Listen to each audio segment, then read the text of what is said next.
غرباء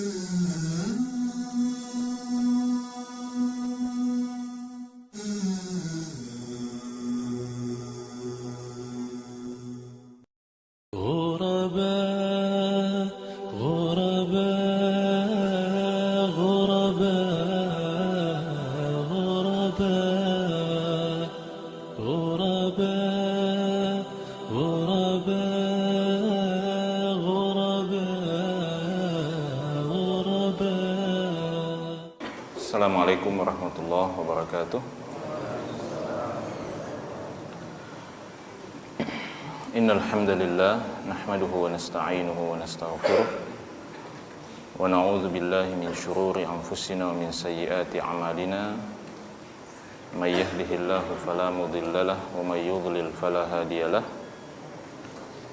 Asyhadu an la ilaha illallah wahdahu la syarikalah wa asyhadu anna Muhammadan abduhu wa rasuluhu alladzi la nabiyya ba'd. Amma ba'd, fa inna asdaqal hadithi kalamullahi azza wa jal wa khairal hadi hadi Muhammadin sallallahu alaihi wasallam wa syarral umuri muhdatsatuha wa kullu muhdatsatin bid'ah wa kullu bid'atin dhalalah wa kullu dhalalatin finnar. Jemaah salat maghrib yang dimuliakan oleh Allah Subhanahu wa taala, kita bersyukur kepada Allah Subhanahu wa taala pada malam hari ini kita kembali membuktikan betapa banyaknya nikmat dan karunia yang terus-menerus diberikan oleh Allah Subhanahu wa taala kepada kita semua. Dan kebanyakan dari nikmat yang diberikan oleh Allah kepada kita, kita sendiri tidak pernah memintanya secara khusus kepada Allah Subhanahu wa taala. Kita bahkan mungkin tidak pernah secara khusus meminta kepada Allah Subhanahu wa taala untuk diberikan kesempatan tambahan menunaikan salat berikutnya. Kita tidak pernah minta secara khusus kepada Allah, ya Allah, berikan kepadaku kesempatan untuk salat Isya. Kemudian setelah salat Isya, kita tidak pernah secara khusus minta kepada Allah, ya Allah, berikan kepadaku kesempatan untuk dapat menunaikan salat subuh. Kemudian setelah sholat subuh, kita tidak pernah meminta secara khusus agar diberikan kesempatan untuk bisa sholat duhur dan seterusnya. Tetapi Allah Subhanahu wa ta'ala tetap memberikan kesempatan-kesempatan itu kepada kita, meskipun kita tidak pernah memintanya secara khusus. Karena itu jamaah yang dimuliakan oleh Allah, hal itu harusnya membuat kita selalu sadar dari waktu ke waktu tentang betapa banyak dan betapa luasnya nikmat yang selalu diberikan oleh Allah Subhanahu wa taala kepada kita, dan betapa sedikitnya, betapa kurangnya, betapa jarangnya kita mengungkapkan rasa syukur kita terhadap nikmat itu, betapa sangat sedikit kita mensyukuri nikmat-nikmat yang terus diberikan oleh Allah Subhanahu wa taala dalam kehidupan kita. Maka mudah-mudahan dengan merenungkan itu semua, setidak-tidaknya kita bisa menjadi lebih baik dari hari-hari sebelumnya. Setidak-tidaknya kita bisa menambah volume dan jumlah rasa syukur kita kepada Allah Subhanahu wa ta'ala, sehingga dari waktu ke waktu kita bisa menjadi seorang hamba yang pandai bersyukur, dan mudah-mudahan itu terus berlangsung sampai kemudian kehidupan kita di dunia ini ditakdirkan selesai oleh Allah Subhanahu wa ta'ala. Jemaah yang dimuliakan oleh Allah Subhanahu wa taala, alhamdulillah pada malam hari ini insyaallah Kita akan kembali melanjutkan kajian kitab Ta'limul Muta'allim yang ditulis oleh Al-Imam Az-Zarnuji rahimahullah. Sebuah kitab yang mengajarkan kepada kita tentang pentingnya adab dalam menuntut ilmu. Sebagian ulama salaf bahkan butuh sampai beberapa waktu lamanya untuk mempelajari adab menuntut ilmu sebelum kemudian mereka mulai menjalani proses untuk menuntut ilmu. Pada pertemuan kita sebelumnya, kita telah memasuki pasal yang ketiga atau bagian yang ketiga dari buku ini, di mana pada pasal yang ketiga ini Al-Imam Az-Zarnuji rahimahullah menjelaskan tentang bagaimana kita memilih tiga hal. Beliau mengatakan faslun fi ikhtiyaril ilmi wal ustadzi wasyarik. Pasal tentang bagaimana memilih ilmu yang akan dipelajari, wal ustadzi, dan bagaimana memilih guru atau ustadz, wasyariki, dan bagaimana memilih teman seperjalanan dalam menuntut ilmu, watsabati alaihi, dan poin yang keempat adalah tentang bagaimana agar supaya kita bisa konsisten, sabat, ya, komitmen dalam meniti jalan ilmu ini. Kita telah memulai pembahasan bagian yang pertama, yaitu tentang bagaimana memilih ilmu yang harus kita dahulukan atau yang harus kita prioritaskan. Beliau mengatakan, yambaghi li talibil ilmi ay yakhtara min kulli ilmin ahsanahu. Sepatutnya bagi seorang penuntut ilmu untuk memilih dari setiap disiplin ilmu yang akan dia pelajari, sepatutnya dia memilih ahsanahu, yang terbaik. Dan sebagaimana yang akan dijelaskan berikutnya, bahwa ilmu yang terbaik itu bergantung pada objek atau materi yang dibahas dan dikaji di dalam ilmu itu.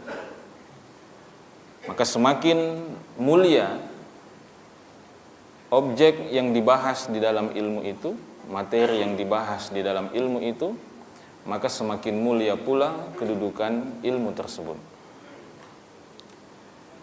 Kemudian wa ma yahtaju ilaihi fi amri dinihi fil hal. Jadi yang harus juga diprioritaskan adalah mempelajari ajaran agama yang kita butuhkan seketika itu juga atau pada saat itu juga. Jadi di antara hal yang kita butuhkan sekarang ini yang sangat urgen, setelah kita menyatakan 2 kalimat syahadat, adalah tentang bagaimana menunaikan atau mengerjakan sholat yang benar sesuai dengan tuntunan Rasulullah Sallallahu Alaihi Wasallam. Kalau misalnya kita mungkin tidak lama lagi memasuki bulan Ramadan, ya, beberapa hari menjelang bulan Ramadan, maka pada saat itu ilmu yang mendesak untuk kita pelajari adalah ilmu tentang bagaimana beribadah di bulan Ramadan, bagaimana berpuasa di bulan Ramadan, bagaimana melewati hari-hari di bulan Ramadan. Maka itulah ilmu yang perlu untuk segera dipelajari. Kalau misalnya setelah kita mempelajari tentang bagaimana sholat yang benar, kemudian kita memutuskan bahwa saya akan mencari rezeki sebagai seorang pedagang, maka ilmu tentang berdagang secara sesuai dengan panduan Al-Quran dan Sunnah itu menjadi ilmu yang harus kita pelajari pada saat itu. Karena itulah Umar ibn Khattab radhiyallahu taala anhu pernah membuat satu aturan yang mengatakan bahwa tidak ada orang yang boleh masuk ke pasar kami untuk berdagang kecuali setelah dia memahami fikih atau dia memahami panduan dan tata cara bermuamalah, ya, berbisnis, berdagang sesuai dengan tuntunan Al-Quran dan Sunnah. Jadi kalau di sini ada pedagang, maka itulah ilmu yang harus Anda pelajari sekarang ini. Jangan sampai kita meninggal dunia sementara kita tidak tahu batasan-batasan yang halal dan haram dalam bermuamalah atau dalam berbisnis, dalam berdagang. Kemudian summa ma yahtaju ilaihi fil ma'al, kemudian juga dia wajib memprioritaskan mempelajari, setelah dia pelajari ilmu yang sekarang ini dibutuhkan, maka setelah itu barulah prioritas berikutnya adalah mempelajari apa yang dia butuhkan fil ma'al. Fil ma'al itu pada masa atau pada fase berikutnya. Masa atau fase berikutnya ini bisa dua hal. Yang pertama, masa berikutnya di dunia. Kemudian yang kedua adalah di kehidupan akhirat.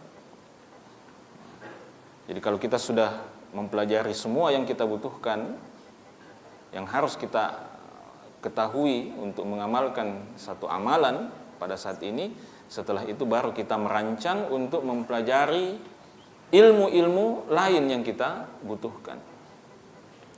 Nah, inilah yang biasa diistilahkan oleh para ulama, ya, sebagai, ya, ilmu itu ada dua. Yang pertama ilmu yang hukumnya fardu ain. Fardu ain artinya yang wajib dipelajari oleh setiap individu, setiap pribadi muslim wajib mempelajari itu, seperti tentang tata cara sholat misalnya, atau yang berkaitan dengan profesinya, pedagang, ya, pebisnis, ya, petani, ya, dan lain sebagainya. Ini sifatnya fardu ain, setiap kita harus mempelajarinya. Ada yang sifatnya yang kedua, yaitu fardu kifayah. Fardu kifayah ini artinya dalam satu komunitas masyarakat muslim harus ada yang menguasai ilmu itu. Harus ada yang menguasai, tetapi tidak semuanya harus menguasai ilmu tersebut, tapi harus ada.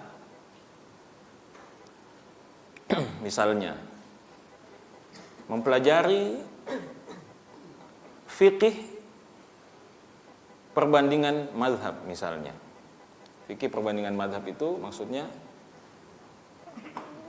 tidak sekedar mempelajari bahwa hukumnya sholat itu wajib, ya, hukum sholat berjamaah itu misalnya wajib dan begini dan satu pendapat saja, tidak. Tapi fikih perbandingan mazhab itu artinya kita mempelajari fikih dengan mempelajari semua pendapat ulama yang ada dalam masalah-masalah fikih itu. Nah, ini tidak semua orang bisa mempelajarinya, ya. Tidak semua orang bisa mempelajarinya, ya.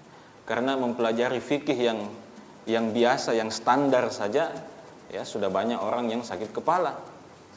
Apalagi mempelajari fikih yang membahas dalam masalah ini para ulama berbeda pendapat dalam 2 pendapat, berbeda pendapat dalam 3 pendapat, dalam 4 pendapat, dalam 5 pendapat. Setiap pendapat ada dalilnya dari Al-Quran, dari Sunnah, dari... Ini tidak semua orang bisa, tetapi dalam satu komunitas masyarakat muslim harus ada yang pelajari ini. Supaya apa? Supaya ada yang membimbing masyarakat Islam di situ, ya, ketika mereka misalnya menghadapi satu masalah fikih. Tafsir Al-Quran misalnya, tidak semua orang muslim harus menjadi ahli tafsir, tetapi harus ada minimal satu orang dalam satu komunitas masyarakat yang bisa menjadi seorang ahli tafsir. Maka kalau dalam satu komunitas masyarakat misalnya tidak ada satupun yang mau mewakafkan dirinya, menyerahkan dirinya untuk mempelajari ilmu tafsir, mempelajari fikih dalam versi yang tadi saya sebutkan itu, maka satu masyarakat itu berdosa semua. Itu namanya fardu kifayah. Tidak semua wajib, tetapi harus ada yang artinya maju ke depan untuk mempelajari itu supaya apa? Supaya dia dalam tanda petik menyelamatkan ya orang-orang yang ada dalam masyarakat itu dari tanggung jawab ya, dan beban dosa kalau tidak ada yang mempelajari ilmu tersebut. Jadi itu urutan atau ya urutan skala prioritas yang disebutkan oleh Al-Imam Az-Zarnuji rahimahullah. Lalu setelah itu beliau mengatakan wa yuqaddamu ilmu tauhidi wal ma'rifah. Jadi setelah beliau membahas prinsip umumnya bagaimana memilih ilmu yang harus dipelajari, beliau kemudian mulai menyebutkan rinciannya. Tadi kita sudah sebutkan bahwa yang harus dipelajari adalah ilmu yang paling dibutuhkan, ilmu yang terbaik. Dan ilmu yang terbaik itu adalah bergantung pada objek yang dibahas di dalam ilmu itu. Dan ilmu yang terbaik adalah ilmu tentang tauhid, ilmu yang membahas tentang Allah Subhanahu wa taala, ilmu yang mengenalkan kita, memperkenalkan kita tentang Allah Subhanahu wa taala. Maka inilah ilmu yang paling mulia sebab dia membahas tentang Allah Subhanahu wa taala, ya, zat yang paling mulia, Rabbul Alamin. Karena itu setiap muslim harus mempelajari prinsip-prinsip tauhid ini. Tidak mesti sampai menjadi seorang ulama yang mungkin menghafalkan setiap rincian dalil dalam masalah tauhid, tetapi paling tidak dia mengetahui prinsip-prinsip umum tentang tauhid ini. Mengenal Allah Subhanahu wa taala ya, sebagaimana seharusnya. Karena itu Syekh Muhammad bin Abdul Wahhab ya, ketika membahas tentang al-usul ats-tsalatsah, 3 prinsip utama yang harus diketahui oleh seorang muslim, beliau menempatkan ma'rifatullah, mengenal Allah sebagai prinsip pertama yang harus dipelajari. Sekurang-kurangnya kita mengetahui apa itu maknanya la ilaha illallah, apa itu konsekuensinya mengucapkan la ilaha illallah, kemudian apa saja hal-hal yang bisa membatalkan kalimat la ilaha illallah itu. Paling tidak itu yang harus dipelajari. Artinya kalau kita sudah mempelajari ketiga hal ini dan kita mengamalkannya dengan baik, maka insya Allah kalaupun Allah takdirkan kita meninggal setelah mempelajari itu, maka insya Allah kita meninggal sebagai seorang ahli tauhid, sebagai orang yang mentauhidkan Allah Subhanahu wa ta'ala. Dan itu sangat penting, bahkan dialah yang terpenting dalam hidup kita. Bagaimana supaya kita bisa meninggal sebagai seorang ahli tauhid. Karena kalau kita meninggal sebagai seorang ahli tauhid, sebagai orang yang mentauhidkan Allah, maka paling tidak kita sudah mempunyai satu pegangan, satu jaminan di akhirat, kita tidak akan kekal di dalam neraka. Kalaupun singgah di dalam neraka, tidak kekal di dalam neraka dengan tauhid yang kita miliki. Tentu kita berharap, sangat berharap lebih dari itu ya. Kalau perlu tidak perlu singgah di dalam neraka, tapi langsung masuk ke dalam surga Allah Subhanahu wa ta'ala. Tapi kalau ada di antara kita yang mungkin perlu dibersihkan dari dosa-dosanya, kemudian harus masuk ke dalam neraka, paling tidak dia tidak kekal selama-lamanya di dalam neraka seperti orang-orang yang kafir kepada Allah, orang-orang yang musyrik, orang-orang yang menyekutukan Allah Subhanahu wa taala. Nah, itu modalnya adalah tauhid. Maka segeralah ya, setelah selesai majelis ini ya, segeralah menyediakan waktu untuk mempelajari tauhid yang benar itu seperti apa. Ma'rifatullah, mengenal Allah sebagaimana mestinya ya. Siapa tahu kita meninggal besok pagi, meninggal besok sore, paling tidak kita sudah memahami tauhid yang benar. Maka beliau mengatakan wa yuqaddamu ilmu tauhid wal ma'rifah. Jadi ilmu yang harus diprioritaskan oleh setiap muslim adalah ilmu tauhid wal ma'rifah. Yang dimaksud dengan al ma'rifah yaitu ma'rifatullah, mengenal Allah Subhanahu wa taala. Maka inilah yang disebut tadi sebagai ilmu yang paling mulia, karena kata para ulama syaraful ilmi bi syarafil ma'lum. Itu istilah ya, atau kaidah para ulama, syaraful ilmi bi syarafil ma'lum. Kemuliaan sebuah ilmu itu bergantung pada kemuliaan apa yang dibahas di dalam ilmu itu.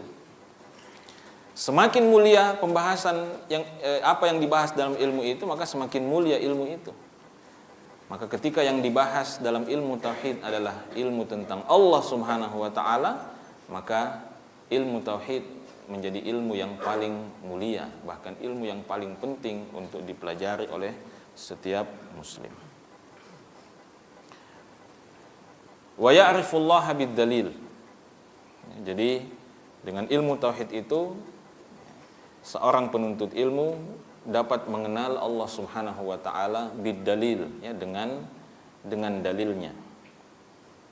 Ya. Jadi semaksimal mungkin kita berusaha tahu dalilnya. Semaksimal mungkin ya, sekemampuan kita berusaha mengetahui dalilnya. Karena beliau mengatakan fa inna imanal muqallidi wa in kana sahihan indana walakin yakunu athiman bitarkil istidlal. Karena kata beliau, keimanan seorang muqallid ya, muqallid itu artinya orang yang bertaklid ya, orang yang bertaklid itu artinya orang yang karena kapasitas ilmunya, karena kapasitas kemampuannya, sehingga dia hanya bisa taklid ya, bisa apa, terjemahan bebasnya taklid itu ikut-ikutan ya. Meskipun sebenarnya tidak terlalu pas juga ya. Jadi beliau mengatakan keimanan seorang muqallid itu yang tidak mengetahui dalil ya, tidak mengetahui dalilnya, artinya tidak mengetahui dalilnya itu kalau disuruh baca ayatnya dia belum tentu bisa baca ya. Apa dalilnya la ilaha illallah dia belum tentu bisa ucapkan ya, itu maksudnya muqallid ya. Jadi sebenarnya tidak pas kalau diterjemahkan juga ikut-ikutan, artinya dia yakin dengan, dia bisa saja yakin dengan itu, tapi kalau ditanyakan apa dalilnya dia belum tentu bisa sebutkan. Nah, iman, meskipun kata beliau iman seorang muqallid itu sahih, artinya sah ya, dibenarkan dalam menurut pendapat kami, walakin yakunu athiman bitarkil istidlal, tetapi dia berdosa kalau dia sengaja tidak mau mengetahui dalilnya, tidak mau berusaha untuk mengetahui dalilnya. Jadi ini satu pendapat ya, dan beliau ini di kalangan para ulama dikenal dengan masalah mas'alatu imanil jahil al-muqallid ya. Masalah yang dikenal dengan judul bagaimana imannya seorang jahil yang muqallid, seorang yang tidak berilmu tapi dia muqallid, bagaimana hukumnya? Nah, pendapat yang sahih di kalangan ulama salaf bahwa iman seorang muqallid itu ya, itu sah sebagaimana yang disebutkan oleh Al-Imam Az-Zarnuji, meskipun dia tidak bisa menyebutkan dalilnya, yang penting dia yakin betul dengan apa yang dia imani itu. Ketika ditanya, apakah Anda percaya kepada Allah? Saya percaya bahwa hanya Allah satu-satunya yang menciptakan alam semesta ini. Tapi kalau disuruh ditanya apa dalilnya dari Quran, wah saya tidak tahu itu saya. Tapi saya yakin bahwa hanya Allah yang menciptakan alam semesta ini. Ini sama dengan logika orang Arab Badui. Orang Arab Badui itu untuk yakin bahwa alam semesta yang luar biasa teratur ada penciptanya, dan penciptanya pasti hanya satu, yaitu Allah Subhanahu wa taala. Karena dia tidak perlu dalil, ya, dia tidak perlu sampaikan semua dalil dari Quran, tapi dia cuma mengatakan apa? Al-ba'ratu tadullu 'alal ba'ir.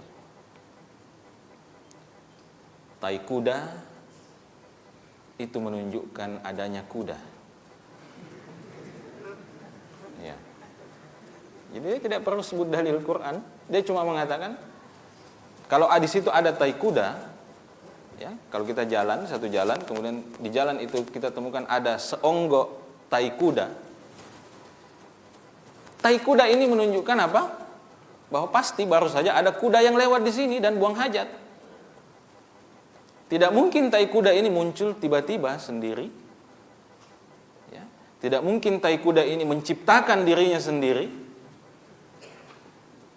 Karena kalau dia menciptakan dirinya sendiri, saya selalu mengatakan, kalau dia menciptakan dirinya sendiri, betapa bodohnya dia menciptakan dirinya sebagai tai kuda. Kenapa dia tidak ciptakan dirinya sebagai Nabi Yusuf? Sebagai Nabi Sulaiman yang kaya raya? Kenapa dia ciptakan dirinya menjadi tai kuda? Seandainya nyamuk itu menciptakan dirinya sendiri, betapa bodohnya dia menciptakan dirinya sebagai nyamuk. Kenapa dia tidak ciptakan dirinya sebagai orang kaya raya, yang ganteng, yang soleh, yang beriman kepada Allah? Kenapa dia pergi ciptakan dirinya sebagai seekor nyamuk? Ini contoh, ya, keimanan seorang muqallid yang dia tidak terlalu banyak tahu dalil, tapi dia yakin dengan apa yang dia yakini itu. Karena memang itu sudah menjadi fitrah manusia pada dasarnya, bahwa fitrah manusia itu akan menuntun dia kepada Allah Subhanahu wa taala. Nah, tetapi ketika kita mengatakan ini, tentu seperti yang diingatkan sebenarnya oleh Al-Imam Az-Zarnuji rahimahullah, bahwa meskipun keimanan seorang muqallid yang tidak tahu rincian-rincian dalil itu sah adanya, dibenarkan, tetapi jangan sampai kemudian itu membuat kita menjadi malas untuk mempelajari dalilnya. Artinya sebagai sebuah permulaan itu oke lah, ya. Sebagai sebuah permulaan itu oke, tidak masalah. Tetapi kalau kemudian itu menjadikan kita malas untuk belajar lebih jauh tentang tauhid ini, itu yang jadi problem.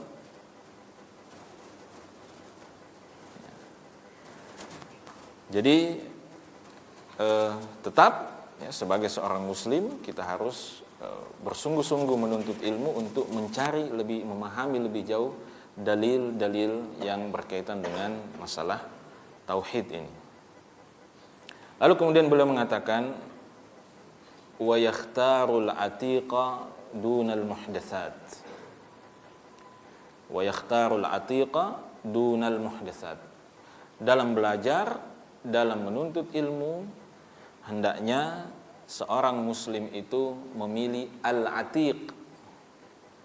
Al-atiq itu secara harfiah maknanya adalah yang kuno. Ya, sesuatu yang kuno. Ya, bahasa anak muda sekarang mungkin yang jadul. Ya, tapi jadul di sini bukan dalam pengertian yang negatif. Ya. Al-atiq itu maksudnya warisan para ulama salaf, ilmunya para ulama salaf. Wa yakhtarul atiqa dunal muhdatsat. Jadi prioritaskan untuk mempelajari ilmu generasi awal umat ini, generasi awal umat Muhammad sallallahu alaihi wasallam, yaitu para sahabat, para tabi'in, para atba tabi'in. Dunal muhdatsat, dan jangan dia memilih al muhdatsat, ilmu yang diada-adakan, Muhdatsat, kata muhdatsat ini identik dengan bid'ah. Jadi pelajari dulu bagaimana pandangan para sahabat, bagaimana para sahabat memahami hal ini, bagaimana para ulama salaf memahami hal ini. Maka sebagian ulama menjelaskan al-atiq atau ilmu yang kuno atau ilmu generasi awal ini dengan ungkapan seperti ini. Al-ilmu qala Allahu qala rasuluhu in sahha wal ijma'u fajhad bihi. Jadi ilmu itu kata ulama salaf ada 3. Ilmu yang bermanfaat itu ada 3 intinya. Yang pertama apa? Al-ilmu qala Allah. Apa kata Allah? Di dalam Al-Qur'an. Ya. Kemudian yang kedua, qala rasuluhu. Apa kata Rasulnya sallallahu alaihi wasallam di dalam hadis, di dalam sunnah. Lalu yang ketiga adalah ijma' para sahabat atau ijma' para ulama salaf rahimahullah. Kesepakatan para ulama salaf. Jadi ini 3 inti ilmu yang bermanfaat. Kalau orang ingin selamat dunia dan akhirat, dia harus pelajari 3 ilmu ini. Quran, sunnah, kemudian apa? Ijma' para ulama salaf, mulai dari sahabat sampai dengan generasi berikutnya. Ya. Jadi kalau ulama salaf ya, atau para sahabat sudah ijma' terhadap satu masalah, sudah sepakat terhadap satu masalah, maka tidak ada seorang pun yang boleh menyelisihi kesepakatan itu. Sebaliknya, kalau para sahabat berbeda pendapat dalam satu masalah, berarti kita juga boleh berbeda pendapat dalam masalah itu. Para sahabat dan para ulama salaf ya, telah sepakat misalnya dalam masalah asma wa sifat, dalam masalah nama dan sifat Allah, mereka sepakat bahwa terkait tentang nama dan sifat Allah, kita menetapkan apa yang ditetapkan oleh Allah untuk dirinya, dan kita menetapkan apa yang ditetapkan oleh Rasulnya, dan menafikan apa yang dinafikan oleh Allah dan Rasulnya, tanpa melakukan tamtsil, takyif, ta'til, dan seterusnya. Ini nanti ada pembahasannya tersendiri dalam pembahasan tauhid. Tapi intinya bahwa dalam masalah asma wa sifat, kita meyakini nama dan sifat yang ditetapkan oleh Allah dan Rasulnya terhadap Allah Subhanahu wa ta'ala, tanpa menambahkan, mengurangi, dan seterusnya. Ya. Ini menjadi ijma'. Ya. Ini menjadi ijma' para ulama salaf. Maka tidak boleh ada generasi yang datang berikutnya yang menyelisihi ijma' ini. Ya. Tapi sebaliknya, kalau para ulama salaf itu berbeda pendapat dalam satu masalah, maka berarti kita juga boleh berbeda pendapat dalam masalah itu. Seperti misalnya, apakah kita menjaharkan basmalah ketika sholat sebelum membaca Al-Fatihah? Ya, sebagian ulama salaf ada yang menjaharkan, dan sebagian juga ada yang tidak menjaharkan, tidak mengeraskan. Ya. Menjaharkan itu maksudnya mengeraskan bacaan basmalah. Jadi ada yang ketika sholat dia keraskan bismillahirrahmanirrahim, alhamdulillahirabbil alamin, ya, dia keraskan bacaan basmalahnya. Tapi ada juga yang tidak menjaharkan, dia baca tetapi dia tidak keraskan bacaan basmalah, langsung membaca alhamdulillahirabbil alamin. Ini bagaimana menyikapi ini? Kita lihat para ulama salaf berbeda juga dalam masalah itu. Oh, berarti kita juga boleh dong berbeda pendapat dalam masalah itu. Makanya ketika Imam Masjidil Haram datang ke Indonesia, beliau biasanya kalau jadi imam di Masjidil Haram, dia tidak jaharkan membaca basmalah, dia tidak mengeraskan. Tapi ketika dia datang ke Indonesia, dia menjadi imam di salah satu masjid di Jakarta, beliau mengeraskan bacaan basmalah. Jadi ini aplikasi kita mengikuti manhaj salaf. Ya. Jadi dalam hal-hal yang disepakati, maka di situ tidak boleh ada pilihan lain, kita ikuti ijma itu. Tapi kalau mereka berbeda pendapat dalam satu masalah, maka berarti kita juga terbuka ruang untuk berbeda pendapat dalam masalah itu.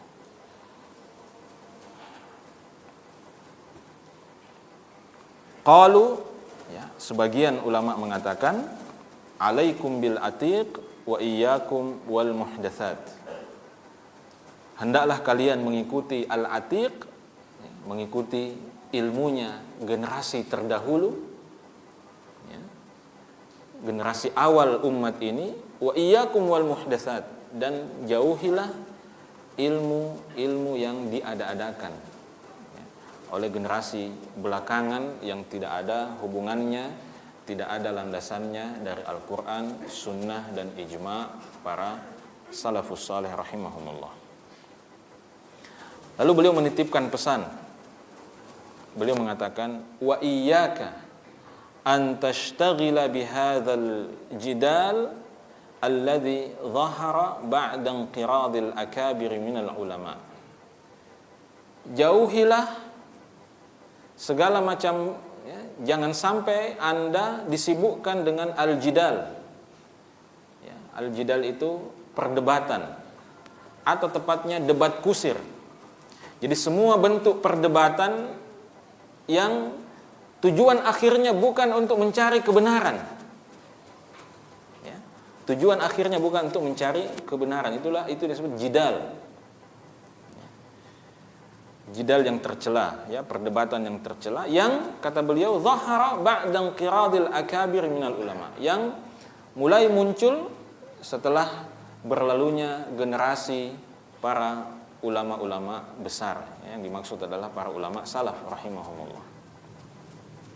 Terutama sekali setelah ilmu filsafat Yunani diterjemahkan ke dalam bahasa Arab, kemudian ada sebagian kaum muslimin yang kemudian tertarik, ya, mempelajari ilmu itu, maka sebagian mereka kemudian larut dalam perdebatan-perdebatan yang sebenarnya tidak jelas apa maunya, tidak jelas apa ujungnya, ya, tidak jelas apa tujuannya.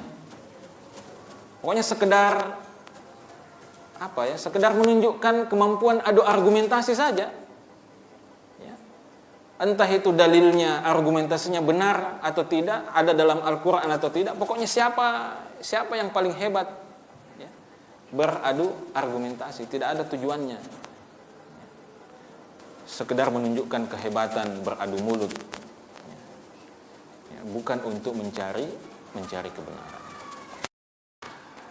Apakah ini berarti bahwa diskusi ilmiah itu tidak dibolehkan? Tidak. Para ulama kita, para ulama salaf rahimahumullah biasa berdiskusi. Tapi berdiskusinya mereka itu dengan tujuan apa? Mencari kebenaran. Sehingga apa? Sehingga mereka tidak peduli pendapatnya siapa yang kemudian akan menang. Karena bagi mereka pendapatnya siapapun yang didukung oleh dalil yang kuat, maka itu yang harus diikuti. Makanya Imam Syafi'i rahimahullah mengatakan, ya, pernah menggambarkan tentang dirinya bahwa kalau saya berdebat dengan orang, saya berharap sekali kebenaran itu muncul dari lisan lawan debat saya itu, untuk menunjukkan bahwa beliau tidak punya kepentingan apa-apa dalam setiap diskusi dan debat yang beliau lakukan selain mencari kebenaran. Sehingga beliau berharap sebenarnya kebenaran itu bukan muncul dari lisan beliau, tetapi justru dari lawan debat. Dan saya kira kita semua mengetahui statement para ulama, terutama para ulama imam yang 4 itu, ya, Imam Abu Hanifah, Imam Malik, Imam Syafi'i, dan Imam Ahmad ibn Hanbal rahimahullah.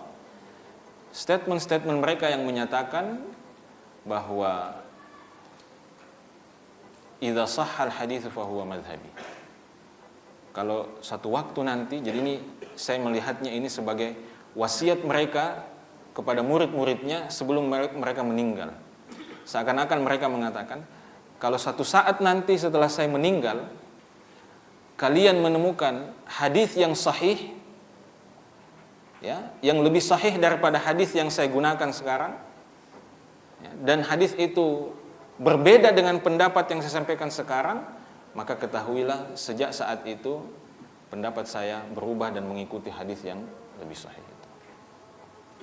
Bahkan Imam Syafi'i mengatakan, kalau kalian menemukan perkataan saya yang berbeda dengan hadis, maka buang saja saya punya pendapat ke tembok. Imam Malik bin Anas mengatakan, kullun yu'khadhu min qawlihi wa yuraddu illa sahibu hadzal qabr. Setiap orang bisa diterima, bisa ditolak pendapatnya, kecuali siapa? Kecuali sahibu hadzal qabr, kecuali penghuni kuburan ini. Beliau menunjuk kepada kuburannya Rasulullah sallallahu alaihi wasallam. Jadi semua siapa saja selain Rasulullah itu bisa diterima, bisa ditolak pendapatnya. Maka ketika berdiskusi, berdiskusilah dengan tujuan mencari kebenaran, bukan untuk memenangkan diri sendiri. Karena kata beliau di sini, fa innahu yub'idu anil fiqh. Perdebatan-perdebatan seperti itu hanya akan menjauhkan orang dari al-fiqh, dari pemahaman yang benar, ya, terhadap agama ini. Itu satu. Yang kedua bahayanya, wa yudayyi'ul umur. Ya, menyanyiakan usia yang diberikan oleh Allah Subhanahu wa taala. Ya, kadang-kadang ada orang berdebat, ya, dari pagi sampai malam untuk satu masalah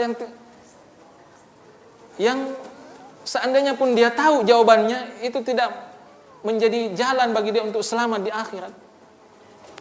Ya, ya, sama dalam tafsir, ya, ketika menafsirkan beberapa ayat Al-Quran misalnya, ya, dalam ini saya sering angkat ketika sampai pada pembahasan pemuda Ashabul Kahfi, ya, di mana goanya itu pemuda Ashabul Kahfi? Ya, di mana goanya itu? Itu kalau mau diperdebatkan orang bisa berdebat. Ya, ada yang bilang di Yordan, di Turki, di mana? Ya, kata anak muda sekarang, penting nggak sih? Kalau misalnya kita sudah tahu goanya di mana, terus kenapa? Ya, tidak usah diperdebatkan. Pokoknya dalam goa, Allah sendiri tidak sebutkan di mana lokasi goa itu. Ya sudah, tidak usah cari tahu. Pokoknya dalam goa. Mau goanya di Turki, di Yordan, ya, di Jawa. Ini, ya, istilah para ulama. Ini hal-hal yang jahluhu la yadur wa ilmuhu la yanfa. Ilmu yang kalau kita tidak tahu juga tidak berbahaya untuk kita. Kalaupun kita tahu, itu juga tidak ada gunanya untuk kita. Anjingnya Ashabul Kahfi itu jenis anjing apa? Ya. Diperdebatkan, ya. Mungkin orang bisa berdebat itu, ya, dari pagi sampai malam tentang apa jenis anjingnya Ashabul Kahfi itu. Pohon yang dimakan buahnya oleh Nabi Adam alaihissalam di surga, itu pohon apa? Itu bisa berdebat jenis pohon ini, pohon. Ulama tafsir sendiri berbeda menjelaskan jenis pohon itu. Tetapi Ibnu Jarir At-Tabari rahimahullah, sebagaimana dinukil oleh Ibnu Katsir, mengatakan pokoknya itu pohon. Ya. Jenis apa pohonnya? Ya, kalaupun ditahu jenis pohonnya apa, itulah tidak bermanfaat juga, ya. Tidak kemudian serta-merta menunjukkan kalau kita tahu jenis pohonnya, kemudian oh berarti pohon jenis itu ada keutamaannya, tidak juga. Ya. Kemudian nanti orang akan berlomba-lomba untuk menanam jenis pohon itu. Ya. Jadi ini yudayyi'ul umur, ya, membuang-buang usia. Nah, termasuk juga, ya, bagi aktivis Facebook, ya, banyak sekali perdebatan-perdebatan di Facebook itu yang yudayyi'ul umur, membuang-buang usia. Siapa di sini yang punya pengalaman setelah dia berdebat, ya, dengan seseorang di Facebook, kemudian orang itu dapat hidayah? Saya yakin tidak ada. Karena Anda berdebat dengan orang yang tidak kelihatan. Kalau ingin ingin menyampaikan hidayah, ya bertemulah, atau mungkin by phone, lewat telepon, oke lah. Tapi Facebook, lebih baik ucapkan Assalamualaikum.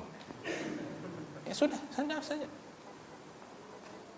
Antum mau ladeni, ya, sampai tengah malam, sampai subuh juga tidak selesai itu.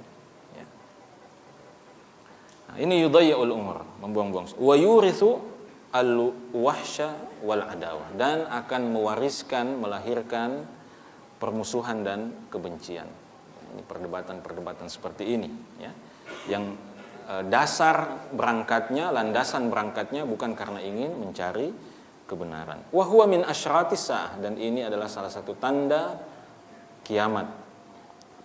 Wartifa'il ilmi wal fiqh, dan tanda diangkatnya ilmu itu, ya, dari kehidupan umat manusia, sebagaimana kama warada fil hadis, sebagaimana disebutkan di dalam hadis-hadis Nabi sallallahu alaihi wasallam. Nah, jadi ini nasihat yang beliau selipkan, nasihat yang beliau titipkan, ya. Beliau titipkan sejak awal, ya, supaya kita bisa mengingatnya sejak awal perjalanan kita menuntut ilmu. Hindarilah perdebatan-perdebatan yang tujuannya bukan untuk mencari dan mengetahui kebenaran. Ciri perdebatan atau ciri diskusi yang ingin mencari kebenaran itu, salah satu cirinya adalah ketika dalil sudah dikemukakan, Allah bilang begini, Rasulullah mengatakan begini, para ulama salaf mengatakan begini, semua akhirnya mengatakan oke, sampai di sini saya kira kita sudah temukan apa pendapat, apa pandangan yang benar. Tapi kalau masih lanjut lagi, ya, tapi, nah itu. Ya. Tapi Ustadz ini bilang begini, ini problem. Ya. Makanya ketika pada satu ketika Imam Syafi'i rahimahullah menyampaikan sebuah hadis, lalu kemudian muridnya mengatakan, "Atakhudhu bihadzal hadis?" Apakah Anda berpegang pada hadis ini? Apakah Anda sepakat dan berpegang kepada hadis ini, mengikuti hadis ini? Apa kata Imam Syafi'i? Imam Syafi'i mengatakan, apa kau pikir saya ini keluar dari gereja sehingga saya kau pikir saya tidak akan memegang hadis ini? Ya, seakan-akan dia mengatakan, kau pikir saya ini keluar dari mana? Kau pikir saya ini keluar dari gereja kah, dari kelenteng kah, sehingga kau berpikir saya akan menolak hadis ini? Sudah jelas saya akan pegang hadis ini. Jadi itu sikap seorang muslim. Ya. Allah mengatakan begini, Rasulnya mengatakan begini, sami'na wa ata'na, kami dengar dan kami patuhi. Baik, sampai di situ insyaallah kita lanjutkan pembahasan kita pada pertemuan yang akan datang. Mudah-mudahan ada manfaatnya. Subhanakallahumma bihamdik, asyhadu an la ilaha illa anta, astaghfiruka wa atubu ilaik, wa akhiru da'wana alhamdulillahi rabbil alamin. Assalamualaikum